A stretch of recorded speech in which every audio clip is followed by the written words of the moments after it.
Australia is made up of 2/3 of desert. It's a harsh place for any animal to survive.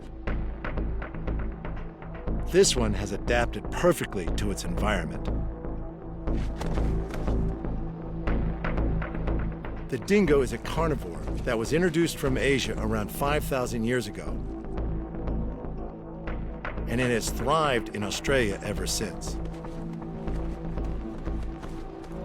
A subspecies of the wolf, they can be seen as a pest by farmers and are known to kill livestock. But can they be a good pet? Dave Graham recognizes the dangers, but has chosen one as his companion. While it's rare to see a pure white dingo, what makes this one even more unusual is that the owner has fallen in love with her. Do I consider Alice a pet or a best mate? I think she's like my girlfriend. I can't be without her, and I don't think she can be without me. She owes me, she controls me, oh my God. We have some arguments, but she always wins, and she runs the household. She runs everything that we do. Dave is a farmer and a qualified animal behaviorist from Queensland. And from his experience working with dogs, he totally understands the genetic makeup of the dingo. A dingo is quite literally a dog that has gone back into a wolf-like state. When they first came to Australia, they went straight back into the bush and have become that wolf-like creature with the 5 elements that all the dogs that we now have been bred out from. Dingoes have everything. They track, that's sniffing out their prey. They stalk their prey, which is where we've now got all of our herding breeds come from. They chase down their prey, which of course is our hunting dogs that we now have. They consume, rip apart their prey. And then of course, they also have that social aspect. They do work together. They really do work in packs. Using their paws, using their teeth, really rip anything apart, and they can get right inside, get the exact part of the animal that they want to eat with the amazing dexterity that these guys have.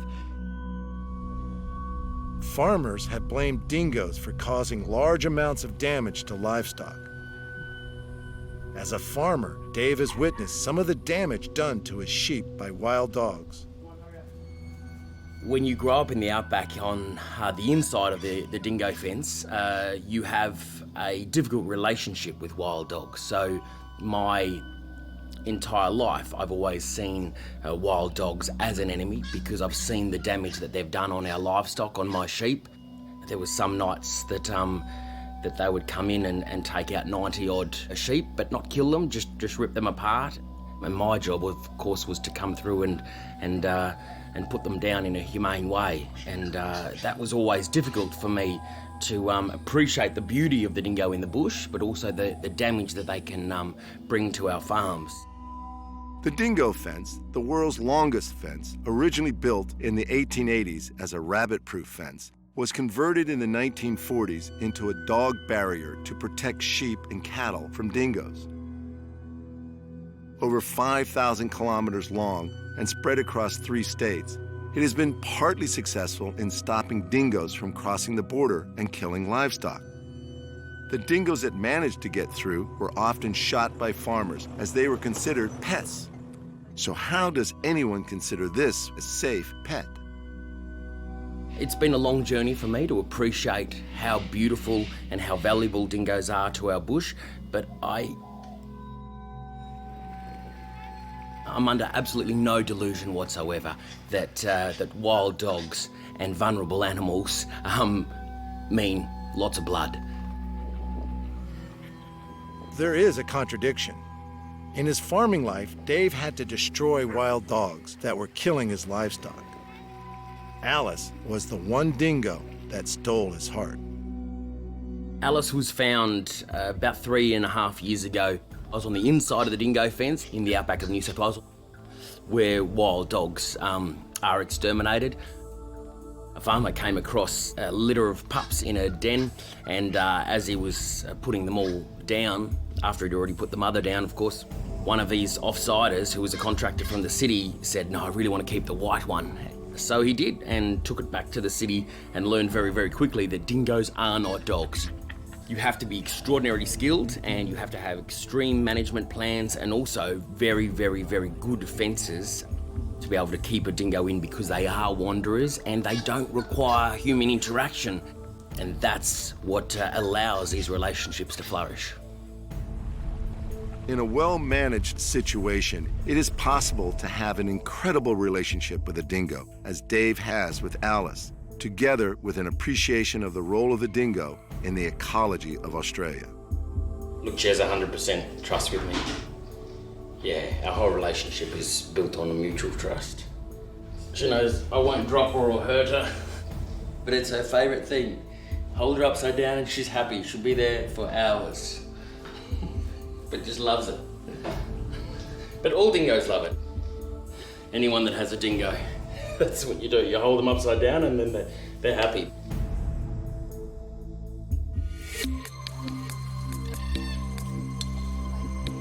Mark from the Armadale Reptile Center looks after two dingoes, Kai and Jay, who were both previously kept as pets. When the owners discovered how much maintenance was required to keep them, Mark agreed to take the dingoes into his care. This is a great problem with a lot of people with pets. They don't think about it first. They go by feelings, not by their head. You can't just buy them on a whim. They're not like pups. Pups will fit in. They're very, very forgiving. Dingoes aren't really forgiving. Mark has had to work with the dingoes to gain acceptance from them. In particular, the older dingo, Kai, who is the alpha male, took longer to accept him. I've had Kai growl at me to start off with. Eventually he accepted me, but I couldn't go near Kai. Jay was fine. He was younger though, he's a little pup. That's the way he acted, but the other one backed off and he growled a little. And when they growl, you stand back.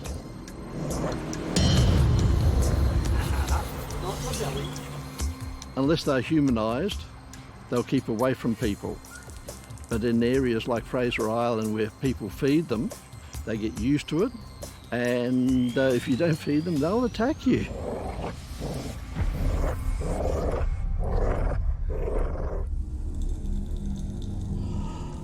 Fraser Island is a heritage area situated off the coast of Queensland, which has a population of protected dingoes. The public are giving guidelines to be dingo safe while on the island, for very good reason. There have been many cases of people being bitten by dingoes on Fraser Island, including a 9-year-old boy who was fatally attacked in 2001. Look, what I try and do with Alice is educate people that you need to be respectful of any wild animal in its environment. It's king, and you have to respect it. Don't go near them, don't feed them, don't do anything except for appreciate that they are doing their job by existing in the bush as Australia's apex predator.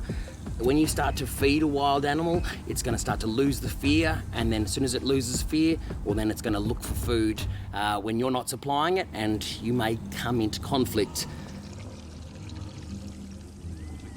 Alice is an albino dingo, and it must be remembered that at her core, she is a pure blood, and there is always a risk that the wolf within could come to the fore, something that Dave never forgets when he takes her into the public domain. They are predators.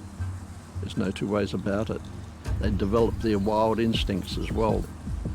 One of the ways they show they're being alpha is height. They like to get up above you, looking down on you.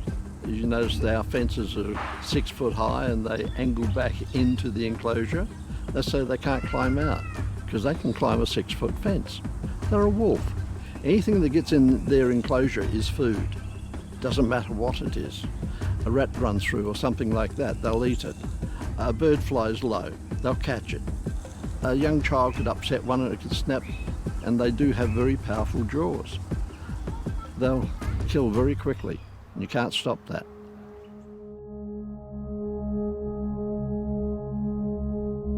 While attacks on humans are relatively uncommon, one of the most well-known dingo attacks occurred in 1980 near Uluru, Central Australia.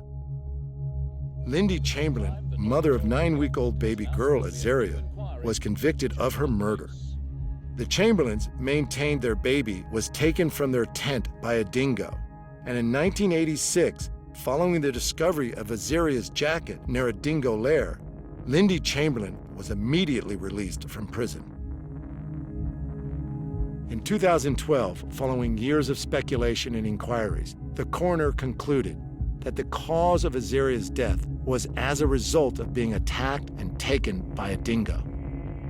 When you ask people, instantly they think of Lindy Chamberlain, the terrible death of her daughter by the jaws of a dingo. So that's prevalent in people's minds, but I think we do have a love affair with dingoes because they're just so strange, so distant, and so rare. I mean, you would be hard-pressed to find too many Australians that have seen a real dingo in the wild because they naturally just blend into the environment. That's the job, and that's why for hundreds of years of white settlement and of course the thousands of years that they've been here during Aboriginal settlement, they have just inserted themselves into the ecology.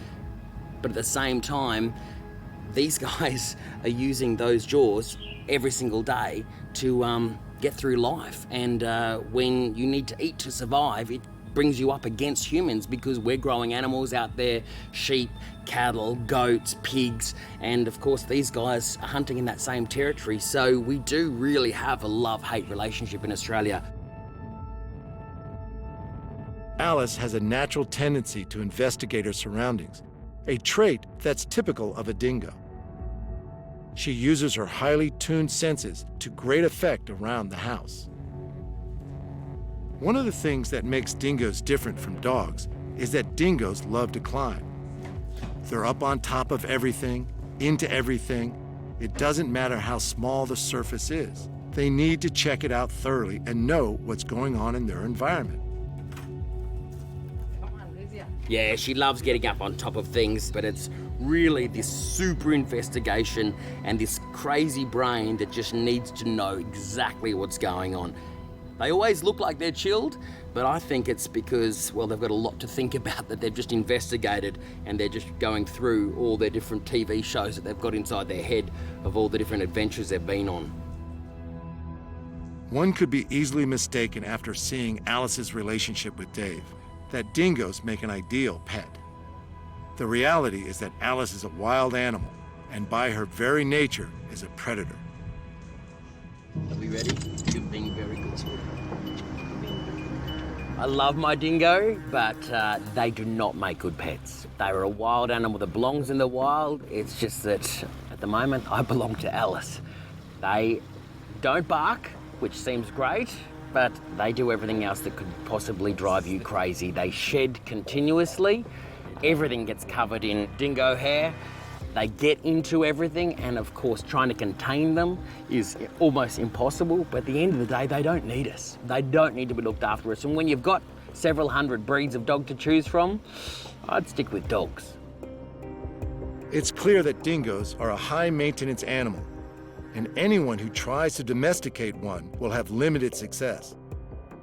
Dave, who has a license to keep Alice, has worked with dingoes for many years and knows what's involved to keep Alice under control for her own safety and the safety of others. It doesn't matter where I am, Alice will always be tethered to me or tethered to one of my domestic dogs. It's just a case of if she feels that she needs to run off on a trail, she will run off on a trail after a rabbit or after a rat, and she's gone. So I've got to make sure that she is absolutely safe at all times. At the end of the day, she is magnificent. She is an incredible, loving, adorable friend who, she's just so sweet. But you've got to always remember, she's a wild animal. And not that she could turn in any second, not that she's unpredictable, but she is predictable. She will fight to survive. And that's what they've been doing in this country for 5,000 to 8,000 years. So it's not that I don't trust her, it's that I do trust her, that one day she could bite and could really do some serious damage.